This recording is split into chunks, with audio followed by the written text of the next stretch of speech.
तो दोस्तों एक्सपेक्टेशन तो ऐसा ही था, हम लोगों ने प्रिडिक्शन किया था एंड मैंने जो उस प्रिडिक्शन का वीडियो किया था उसमें मेरे जर्मनी के बाद ब्राज़ील ही था, मतलब नीचे से जर्मनी के बाद ब्राज़ील था। बिग 7 टीम के बारे में मैंने बातचीत किया था एंड मैंने बोला था कौन चैंपियन वगैरह होगा, और बड़े टीम के मैंने 7th पे रखा था जर्मनी को, उसके बाद में ब्राज़ील को रखा था क्योंकि प्रॉब्लम हम लोगों ने डिस्कस किया था। लेकिन फिर भी एक एक्सपेक्टेशन होता है कि नहीं भाई कोई बात नहीं, क्योंकि फुटबॉल पेन और पेपर में जीता नहीं जाता, फुटबॉल मैदान पे जीता जाता है। अगर गूदा दिखा दे, मतलब लोग एक्सपेक्ट करते हैं कि भैया मेहनत अगर कर दे, कुछ ना कुछ अगर करिश्मा हो जाए, लेकिन भैया देखो फुटबॉल बैलेंस से फिर लॉजिक से जीता जाता था। फुटबॉल अभी भी वो बैलेंस और लॉजिक से जीता जाता है। कल के मैच में मोरक्को ने जो मैच खेला या फिर ब्राज़ील के साथ, या फिर जो ब्राज़ील का प्रॉब्लम है वो और भी सामने आ गया। ब्राज़ील फैन जितने सारे होंगे ना कल के मैच के बाद, उनके पास ज़्यादा सॉल्यूशन नहीं होगा, कल के बाद ज़्यादा प्रॉब्लम्स होगा। ये आई नो दैट कि ड्रॉ हो गया, 1 पॉइंट मिल गया, कल मैच हार भी सकता था। मोरक्को के जगह पे अगर कोई भी दूसरा टीम होता, कोई भी अगर टॉप क्लास टीम होता, like Spain, France, Portugal, England, कोई भी टीम होता ना, पहले 25 मिनट के अंदर ना 2-3 गोल बंडल कर देता। मोरक्को के पास फाइनल थर्ड में उस तरीके से क्वालिटी नहीं है। मोरक्को के पास प्लेयर है, ब्राहिम दियास है, उनका लेफ्ट हैंड साइड पे जो स्टुटगार्ट का कोई बिलाल एल बोल के जो खिलाड़ी खेल रहा था। मिडफील्ड में भी जितने सारे प्लेयर्स थे सारे ना यंग प्रोडक्ट थे, क्वालिटी थे लेकिन यंग प्रोडक्ट थे। अगर वहाँ पे कोई सुपरस्टार होता, कोई बैलन डोर या फिर बड़े बड़े क्लब से खेला हुआ अच्छा कोई हैरी केन या फिर हालांड, एम्बापे, ऐसे कोई प्लेयर अगर होते ना तो गारंटी 25 मिनट पे ये मैच खत्म हो जाता। 25 मिनट पे 2-3 जो मौके बन गए थे वहां पे 2-3 गोल हो जाते, 2 गोल तो मिनिमम बन जाते, मैच खत्म हो जाता भैया। एंड मिडफील्ड में जो इस तरीके से प्रेसिंग वगैरह हो रहा था, ये तो भैया मोरक्को 18 साल का जो एक बंदा था ना, क्या नाम है बंदे का, आयूब बोआडी, जो बंदा लिल से खेलता है, 18 साल का बनता है, 18 साल का एक बच्चा खेल रहा था, उसके पास एक डबल पिवट एक और बंदा खेल रहा था। ये जो मिडफील्ड थे, मिडफील्ड में उस तरीके से वर्ल्ड क्लास मिडफील्डर नहीं थे, लेकिन जो गुद्दी में प्रेस कर रहे थे उसमें भैया ब्रूनो गिमारेश, कैशमेरो का पैंट गीला हो जा रहा था। अब यहाँ पे अगर थोड़ा क्वालिटी प्लेयर, विटिना, पेद्री, रोद्री, ये सारे लोग अगर आएंगे, जूड बेलिंगम, डिक्लन राइस, ये सब लोग जब आएंगे तो भाई ब्राजील को ह्यूमिलेशन हो सकता है। करेक्ट, ह्यूमिलेशन हो सकता है। वो 7-1 जैसा एक 4-0, 5-1, 6-1 एक ह्यूमिलेशन हो सकता है मेरे भाई। तो बात करेंगे एक एक करके मेरे भाई। हम लोग बात किए थे, जो हम लोगों ने प्रेडिक्शन वीडियो किया था उसमें मैंने एक चीज़ बात किया था कि भाई 2 problem, huge problem, that is full backs. Brazil के पास इस जनरेशन का बेहतरीन 4 फुल बैक्स था 21st सेंचुरी का, या फिर 21st सेंचुरी से पहले। लेकिन अभी प्रॉब्लम हो चुका है भाई, आयरनी ये है कि ब्राज़ील फुल बैक्स गिरा नहीं सकता। उनके बाद जो 2 विंगर है ना, कल के मैच में राइट विंग पे कौन खेल रहा था, रफीना खेल रहा था, और लेफ्ट विंग में हमारा खेला था विनीशियस जूनियर। उनके जो विंगर्स जिस तरीके से क्वालिटी का है, उनके पीछे जो लेफ्ट बैक, राइट बैक, देखो आपके पास विंगर अगर क्वालिटी का है, लेकिन वो अगर फुटबॉलिंग ब्रेन अगर उनके पीछे वाले लोगों के पास नहीं रहेंगे तो वो ओवरलैपिंग रन, 1-to-1 अटैक बताओ, फाइनल थर्ड में बताओ, बॉल नहीं जाएगा ना। लेफ्ट बैक और राइट बैक का IQ भैया 5 में है, और विनीशियस और रेफनी का भैया 9 में है। तो कहना कि एडजस्ट ही नहीं हो रहा था। रफीना है क्योंकि पीछे भैया बाल्डे वगैरह होता था उनके पास लेफ्ट बैक में ओवरलैपिंग रन वगैरह के लिए। आल्वारो कार्रेरास भी ओवरलैपिंग रन करता है रियल मैड्रिड में, कह रहेगा इसलिए विनीशियस को स्पेस मिलता है। लेकिन भैया ब्राज़ील में वो चक्कर है नहीं, लेफ्ट बैक राइट बैक से अलग कॉम्बिनेशन प्ले नहीं कर पा रहा है। सेंटर बैक पे अगर बात करें बहुत ज़्यादा स्लो लग रहा था, कहने की देखो गैब्रियल भी थोड़ा स्लो है, उसके पास स्पेस नहीं है, काम कंपोजर ज़्यादा नहीं है, और मार्किनस भी स्लो है। मार्किनस थोड़ा दिमाग से खेलता है क्योंकि उसके आसपास पाचो रहता है। देखो कहने ये देखो फुटबॉल ना और भी नंगा है, फुटबॉल ना और भी ज़्यादा एक टीम गेम है। ये सब गेम हम लोगों को समझ में और भी क्लैरिटी कर देता है कि विदाउट पाचो PSG में मार्किनस थोड़ा भैया लूला है, विदाउट सलीबा गैब्रियल भी थोड़ा लूला है। मैं किसी को डिसरिस्पेक्ट नहीं कर रहा हूं, it's all about a partnership. मैं ये बोल रहा हूं football is all about a team game. एक प्लेयर फुटबॉल नहीं खेल सकता दोस्तों। मार्किनस और गैब्रियल जिस तरीके से खुल रहे थे कोई बोल नहीं सकता, ये दोनों फुटबॉल के हाईएस्ट स्टेज पे खेल रहे थे कुछ दिन पहले, दैट इज champion league final. Yes, they are champion league finalist पे ये दोनों, क्योंकि उनके पास उनके पार्टनर्स नहीं, उनके पास उनके सिस्टम नहीं, उनके पास उनके सामने वाले प्लेयर्स अलग थे, मिडफील्ड अलग था। मिडफील्ड में वहां पे विटिना वगैरह थे, यहाँ पे भी डिक्लन राइस वगैरह था, इसलिए कहने की ये लोग इतना खतरनाक दिखते थे। अब अभी के सामने कौन है, ये ब्रूनो गिमारेश है, उसके पास भी लेग्स का प्रॉब्लम है। कार्लोस कैशमेरो है, लेग्स भैया उसके पास भी नहीं है। और लूकास पक्वेता है, लूकास पक्वेता अगर आपके मिडफील्ड में तो मेरे भाई, और आप सपना देख रहे हो कि आपको वर्ल्ड कप जीतना है, तो एक ही बात बोलना है मेरे भाई कि नमस्ते बेटा नमस्ते, आप आना भैया, लूकास पकवेता को लेके वर्ल्ड कप कैसे जीत सकते हो भाई। लूकास पकवेता ने, देखो लूकास पकवेता को खिलाया जाता है क्योंकि बंदे का प्रेसिंग स्ट्रक्चर खतरनाक है, इंटेंसिटी बंदा लेके आता है, ऊपर नीचे करता है, बॉल के साथ अच्छा है, सेंटर बैक से बॉल वगैरह लेता है। लेकिन लूकास पकवेता ने भैया पहले 30 मिनट में जितने सारे बॉल लूज किए, उसके बाद धीरे धीरे ग्रो किया बंदा, ब्राजील ने ग्रो किया। लेकिन प्रॉब्लम क्या है ना, ये जो ग्रो कर रहा है ना, 25 मिनट में मैच खत्म हो जाएगा। 25-30 मिनट के बाद थोड़ा ब्राजील का मामला गर्म हुआ, सेकेंड हाफ में ब्राजील थोड़ा ठीक ठाक खेले, लेकिन वो ठीक ठाक खेलने देंगे ही नहीं बड़े टीम, और वो 30 मिनट के अंदर ही मैच खत्म कर देंगे। तो मिडफील्ड में जिस तरीके से गुद्दी माप के भैया प्रेसिंग स्ट्रक्चर चल रहा था मोरक्को का, कैशमीरो डन एंड डस्टेड हो चुका है, एंड ब्रूनो गिमारेश भी डन एंड डस्टेड हो चुका है, और उस प्रेसिंग स्ट्रक्चर में भैया हमारा लूकास पकेता भी बॉल लूज कर रहे थे, बथरे से ट्रांजिशन में खुल रहे थे। पहला गोल जो ब्राहिम दियास ने डाला मेरे भाई, ब्राहिम दियास के पास जो मेसी का आत्मा आ गया था। अशरफ हकीमी ने बोला है, हम लोगों को अफ्रीकन ब्राजील बोला जाता है, हम लोग इतना टेक्निकल सुपीरियर है कि अफ्रीकन ब्राजील बोला जाता है। तो भैया ब्राहिम दियास अफ्रीकन मेसी है।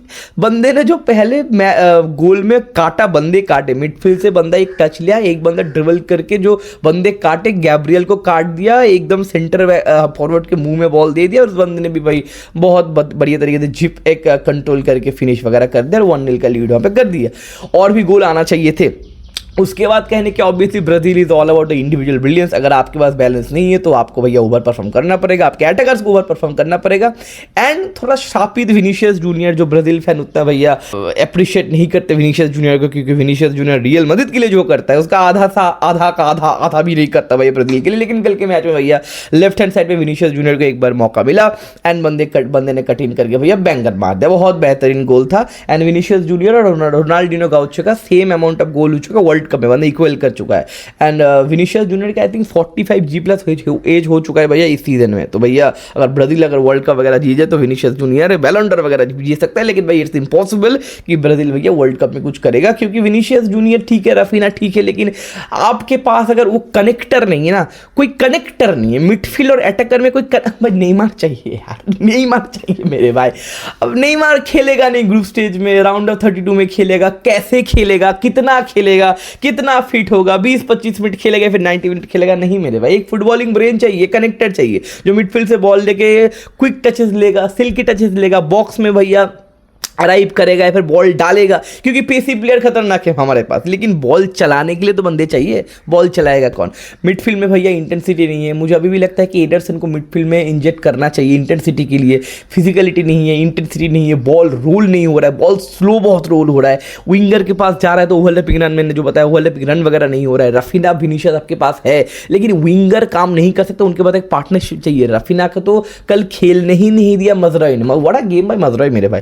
अशरफ हकीमी और मजरोई का बहुत बेहतरीन गेंद था। विनीशियस ने गोल मारा, लेकिन हकीमी के साथ विनीशियस डुअल में या फिर 1-to-1 में ज़्यादा काट नहीं पा रहा था। 2-3 बार ही बंदा सामने गया था, हकीमी ने बहुत ज़्यादा अच्छी तरीके से न्यूट्रलाइज किया। बहुत बार विनीशियस जूनियर पे बॉल रिलीज करते हुए या फिर मिस पोजिस्ट होते हुए। एंड लेफ्ट हैंड साइड पे तो भैया मजराई ने, लेफ्ट बैक मतलब ब्राजील के राइट विंगर साइड पे तो रफीना को काम करने नहीं दिया। एक मौका मिला था रफीना को, एक मिस्टेक हो गया था मोरक्को से, उसको अगर छोड़ दो भैया रफीना मैच में था ही नहीं। एंड उसके बाद भैया सेंटर फॉरवर्ड में आप इगोर थियागो खिलाते हो, okay fine, he is a number 9, लेकिन आपके पास अगर बॉल प्लेइंग बंदे नहीं है, वहाँ पे एक बॉल प्लेइंग अगर भैया अटैकर रहता तो होल्ड अप प्ले ज़्यादा अच्छे से होता। विनीशियस रफीना को आप ज़्यादा फीड कर सकते थे। तो जाओ पेड्रो को आपने क्यों नहीं खिलाया, इगोर थियागो को आपने खिलाया आउट। कल हम लोगों ने बातचीत कर रहे थे कि बैलेंस के लिए, कि because he is a out and out number 9, box पे रहेगा, फिजिकलिटी रहेगा, हेडर वगैरह रहेगा। विनीशियस ने क्रॉस वगैरह दिया था, इगोर थियागो हेडर वगैरह मिस किया था, कोई बात नहीं, आप इस तरीके से इगोर थियागो यूज करना चाहते हो कोई बात नहीं। लेकिन चीज़ क्या है, अगर इगोर थियागो कल के मैच में जो खेला, बंदे का फर्स्ट टच बताओ, क्विक टर्न बताओ, होल्ड अप प्ले बताओ, सेंटर बैक को अट्रैक्ट करना बताओ, उस तरीके से टेक्निकली बंदा स्ट्रॉन्ग नहीं है। He is out and out थोड़ा प्रीमियर लीग वाला स्ट्राइकर, थोड़ा फिजिकल स्ट्राइकर, बुली करने का स्ट्राइकर। अब बुली करने का स्ट्राइकर आपकी टीम के पास बॉल ही नहीं है, आपका टीम बॉल ही नहीं चला रहा है, बुली आप किसको करोगे? ठीक है ना। तो कहीं ना कहीं वहां पे क्या जाओ पेड्रो नहीं खेल सकता था। अब जाओ पेड्रो को लेके ही नहीं गए, तो इसमें एक क्वेश्चन मार्क है मेरे भाई। एनरिक का मुझे लगता है इंजेक्शन होना चाहिए था, एनरिक बाद में आना चाहिए था भाई, एनरिक को भी अब नहीं लाए। मैथ्यूज कुना आया था, लेकिन मैथ्यूज कुना लेफ्ट हैंड साइड से ड्रिप कर रहा था, क्या मैथ्यूज कुना वो चेंज कर सकता है? I don't think so. Matheus Cunha के बाद है टैलेंट, लेकिन मैथ्यूज कुना कांट बी और गेम चेंजर। 4-4-2 के स्ट्रक्चर में विनीशियस थोड़ा इन्वर्ट होकर खेल रहा था, रफीना थोड़ा बाद में इन्वर्ट होकर खेला after substitution of Igor Thiago. लेकिन भैया इस टीम से भैया मेरे को भाई बहुत ज़्यादा प्रॉब्लम दिख रहा है भैया। ना मिडफील्ड में इंटेंसिटी है, ना मिडफील्ड में लेग है। फैबिनो 2026 में फैबिनो को देख रहे थे आप, कितना स्लो था बॉल में, कितना स्लॉपी था, सेफ पासेस कर रहा है भाई। इंटेंसिटी के नाम पे धब्बा है बंदा, सामने मतलब बॉल को लेके नहीं जा पा रहा है, बहुत ज्यादा स्लो रिएक्शन रेट भाई। नहीं भैया, भाई इंटेंसिटी चाहिए। एडरसन को भैया इंजेक्ट करो, क्रिएटिविटी चाहिए। नहीं मार यार जल्दी से भाई, फिट हो जा, नहीं तो भैया कुछ नहीं होगा। ब्राजील का गेम भाई, ब्राजील का गेम बोरिंग भी लगेगा। एज अ न्यूट्रल मेरे को ब्राजील का गेम भैया बोरिंग लगा, और मुझे लगता है भगवान ना करे राउंड ऑफ 32 में या फिर राउंड ऑफ 16 में अगर क्वालिफाई हो जाए ब्राजील इधर उधर से, क्योंकि छोटे टीम को तो हरा ही देंगे। हैती फैती पता नहीं कि जो टीम है उनके पास, वो तो हरा ही देंगे। और 32 में या फिर 16 में, 32 में भी बड़ी टीम के साथ हो सकता है अगर वो सेकंड फिनिश करे तो अगर बड़े टीम के साथ मैच हो जाए, टच वुड बोल रहा हूं मेरे भाई, ह्यूमिलेशन के लिए तैयार रहना। 4, 5, 6, 7 जो 7-1 जैसा ह्यूमिलेशन हुआ था, ह्यूमिलेशन के लिए तैयार रहना। मिडफील्ड खुल जाएगा, रेड कार्ड वगैरह ले लेंगे। ना मिडफील्ड में इंटेंसिटी है, ना मिडफील्ड में लेग्स है, ना मिडफील्ड में क्रिएटिविटी है। पहला पॉइंट। दूसरा पॉइंट है कि अटैकर्स में विनीशियस और रफीना की इंडिविजुअल ब्रिलियंस के ऊपर आप डिपेंड नहीं कर सकते, क्योंकि भैया उनको सपोर्ट करने के लिए विंगर भी नहीं है। सेंटर बैक भी क्लूलेस लग रहा है, सेंटर बैक भी पार्टनरशिप उस तरीके से काम नहीं कर रहा है, क्योंकि दोनों के पास ही रिकवरी पेस नहीं है, दोनों ही थोड़ा स्लो है, राइट। एंड कोई लीडर मिडफील्ड में नहीं है, जो कनेक्टर, जो ब्रिज का बात कर रहा हूँ, मिडफील्ड और अटैकर के बीच में जो ब्रिज है, वो ब्रिज भी नहीं है। तो भैया मैंने 3-4 प्रॉब्लम बोल दिया। अब सॉल्यूशन क्या है? मे बी एडरसन उस इंटेंसिटी का सॉल्यूशन हो सकता है। एडरसन को इन्वॉल्व करो। मे बी एक बॉल प्लेइंग सेंटर फॉरवर्ड कौन खेलेगा? बॉल प्लेइंग सेंटर फॉरवर्ड उनके पास कौन है? मैथ्यूज कुना को नंबर 9 यूज करो, मे बी एनरिक को नंबर 9 यूज करो, मे बी, पता नहीं मेरे भाई, वो देखना पड़ेगा। जाओ पेड्रो चाहिए था, पता नहीं। सेंटर बैक का सॉल्यूशन उनके पास है नहीं, प्रॉपर कोई सेंटर बैक है ही नहीं, गैब्रियल और मार्किनोस को छोड़ के। और उनके पास कोई विंग बैक तो भैया या फिर फुल बैक तो भैया है नहीं। तो इसका सॉल्यूशन कार्लो अंचेलोटी भी नहीं कर पाएगा। मैं एक ही चीज़ बोल रहा था कल लाइव में, अगर कार्लो अंचेलोटी इस टीम का कोच नहीं होता, मैं ब्राज़ील को, मैंने बोला था क्वार्टर फाइनल तक जाएगा ब्राज़ील। क्वार्टर फाइनल में ठीक है, डिसअपॉइंट ही करेगा, टट्टी टीम है, लेकिन क्वार्टर फाइनल तक मैं सोच रहा हूँ भाई। ग्रुप स्टेज में मैं 3rd पोजीशन में भी फिनिश करवा देता ब्राजील को, अगर इस टीम का कोच कार्लो अंचेलोटी नहीं होता तो। क्योंकि विनीशियस जो ये गोल दे रहा है, थोड़ा ओवर परफॉर्म हो रहा है, थोड़ा अटैकिंग में थोड़ा काम चल रहा है, इंडिविजुअल ब्रिलियंस, ये साला कार्लो अंचेलोटी का माहौल है, थोड़ा सा टैक्टिक्स है, थोड़ा माहौल बना लेता है प्लेयर के साथ, इसलिए मेरे भाई। नहीं तो भाई मैं ये ब्राजील राउंड ऑफ 32 से पहले भी एलिमिनेट हो सकता है, मतलब राउंड ऑफ 32 में एलिमिनेट हो सकता है, 3rd फिनिश भी कर सकता है। सिर्फ अंचेलोटी है, इसलिए थोड़ा होप बाकी है, लेकिन मुझे नहीं लगता ये होप से ज्यादा दिन आप तोप मार सकते हो।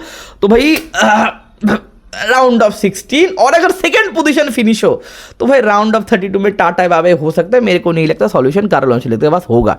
एंड मोरक्को का जो टीम यंग टीम है, एक्सपीरियंस ज़्यादा नहीं था, इसके साथ अगर बुली करते हो तो सुपरस्टार के साथ, तो आप गारंटी बुली तो होंगे दोस्तों।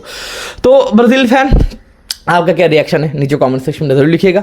एंड बात करते हैं फुटबॉल वर्ल्ड कप का, हम लोग कवरेज करेंगे, तो ऐसे ही कंटेंट के लिए जुड़े रहना, लाइक सब्सक्राइब वगैरह कर देना। See you, take care, bye bye Brazil.